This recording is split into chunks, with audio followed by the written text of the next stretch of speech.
Hey, how you guys doing? I'm X. Yeah, so this is a preview too. I noticed a lot of cool bug fixes, specifically when it comes to the optimization and loading features of the game. Um, Now on single player, I haven't really tested it much, besides on my old 1.10 map. But I did check it on the server, and I did want to show you guys something pretty cool um, that I've been working on. Just kind of randomly here and there. Um, yeah, this is a little experiment. I was on my Redstone Ready world, and I noticed that my CMB hybrid Batcave entrance was actually spawning squid, to the point where every time I would come on the map, there would be squid here. So it needs to be taller, this, but I'm going to actually extend it and see if I can actually just make a simple squid farm. I mean, they were smothering themselves and everything.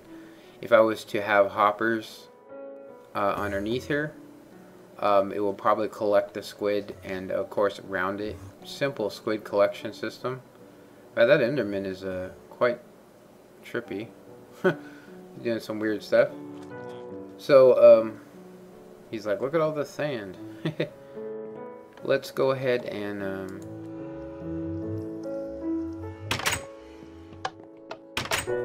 forgot my earbud. Let me put that in real quick. Alright. So we're going to head to the iron farm. Now, I repeatedly tried to get the iron foundry to work on the 1.8 previews. I'm no slouch to redstone, and I'm also pretty good at following tutorials. I did the iron foundry with no problem in survival my first try. I had a weird, I'll just tell you that I was doing the iron titan, and I realized that there was a notation for X positive coordinates. So I went onto another map and built a replica on creative and did about half door chaining, and noticed that it actually worked, but only in the positive coordinates, which kind of tells me I don't know if I don't really know what's going on there with it, but I do know that I decided to scrap it and go with another farm. It is too efficient. I only need a 32 village version, which is what this is. And it is not the iron foundry, it's actually the iron towers. And although it was heavy on resources, it has a lot of benefits that the iron titan does not have, and the foundry as well. So we can hear that it's working. I got this running yesterday, and it did this chest to this chest, which is pretty decent. And it's also been maintaining the device down here with the occasional use of you can hear that's quite a bit. It's really funny, this thing's really quick, and then it has these moments of lull, which is very weird, but it works. And one of the things I notice about Iron Foundry is sometimes when you save your map, you can get some door merging going on, which I didn't really like. And this is I'll tell you, I did it once, and I did it on my first try. It is heavy on resources. I couldn't have done it without the Iron Foundry. The Iron Foundry has a lot less resources, but this does work on the 1.8. I've heard people talk about how there's zombie sieges again, and that all Iron Foundries are broken. And I found that to be completely not true. I was actually able to use the funnel and almost all the material from the Iron Foundry itself and just basically move everything underground. It took quite some time. I wasn't quite sure if it was going to work, so I did it on creative. It seemed to work pretty decently.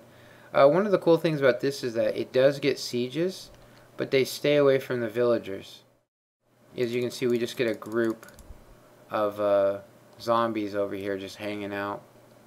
No real threat, but I will say one thing cool.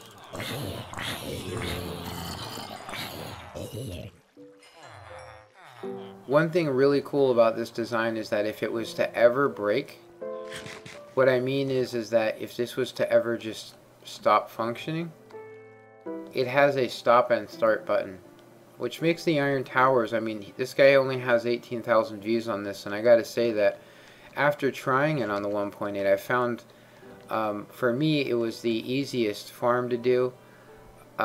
This redstone is simpler than chaining doors. I'm just going to tell you. It is more resource dependent, but yeah, I mean, much simpler to do. Yeah, much simpler.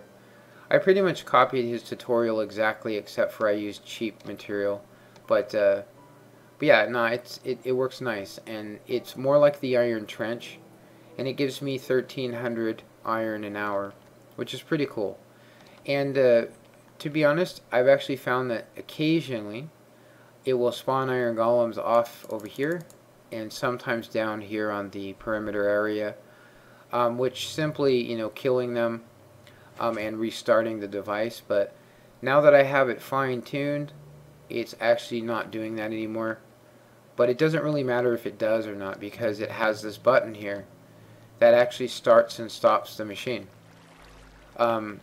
This piston here is actually butted. You can see here this little redstone, it should be extended.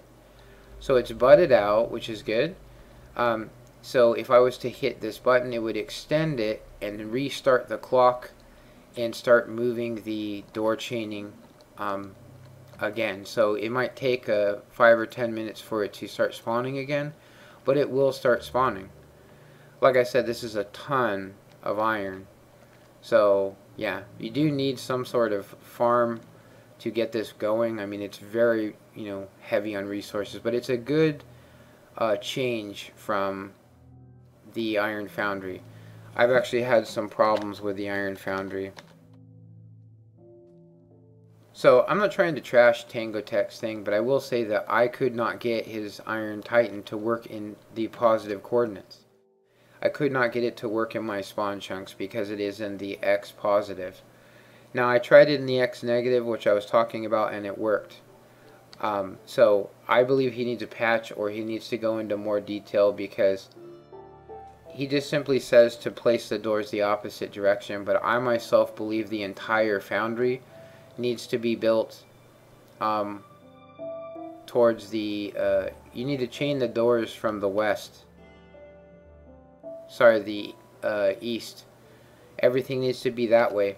Now I was going to attempt it, but I had already tried it 5 times, and I went, you know, I have had the iron foundry fail where it completely merged all doors, and it actually happened during a server change. Now I was actually able to fix it just by taking a backup and then reloading it, but when it actually was stopped, converted, and then put onto another server, all my files were transferred. And somewhere in that, it stopped functioning. This one, though, simply hitting the button and restarting the system, and it will start the redstone clocks all over again. As you can see, these pistons, what they do is they move and allow light into, they allow air into these doors, and so it actually changed the villages by the same way that the iron trench did, except for I do really like the fact that the towers are separate villages themselves. If we actually go into them, we can see, yeah, I did exact replica of what he had. Yeah, exact replica. I assumed he used glowstone to give it light in here to prevent any kind of spawning, so I did that as well. But you can see here that this is a village. So when this villager gets extended up, it creates a village up here, which then links down there, and it basically rotates and always is keeping more and more villages, enough to get 1,300 an hour. Like I said, this is a lot of resource, but I was able to do it on my own, you know, and then of course, just going to show you some stuff. I was able to reuse all material that I had, and I just simply dug a huge hole and moved everything that was on top down here and redid it all, including moving the iron blocks, which actually took forever, but it's okay. Yeah, I'm showing a screenshot in the on the actual video itself of what it looks like with a shader. It looks really amazing. I really like it.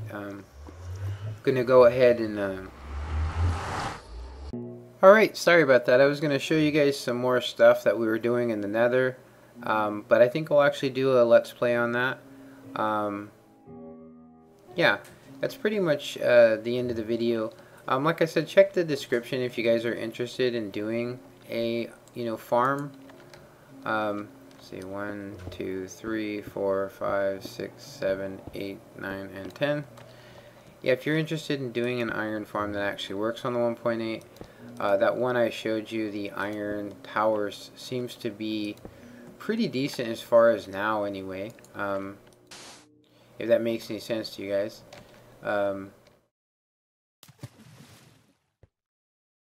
See if I can get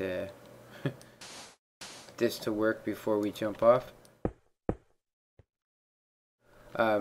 Yeah, the iron towers seems to be a really decent improvement as far as like it's very friendly. You can like accidentally break it. You can shut your game off. You can actually turn it off if you have enough iron and you don't really want it doing anything. It's definitely a really good design. I like it a lot and definitely recommend it just because of that. I mean, it's just a really nice reliable working iron farm. I definitely recommend it because of it. It just works perfect for what I need it for. I don't need a 64 village version. Just a simple 32. I mean, I don't have like 200 people on this server or anything. So yeah, anyway, really curious if this will actually be a squid farm. I mean, if it is all I need, I can just come out here and put some hoppers. And I'm curious if this is actually going to start spawning squid at some point.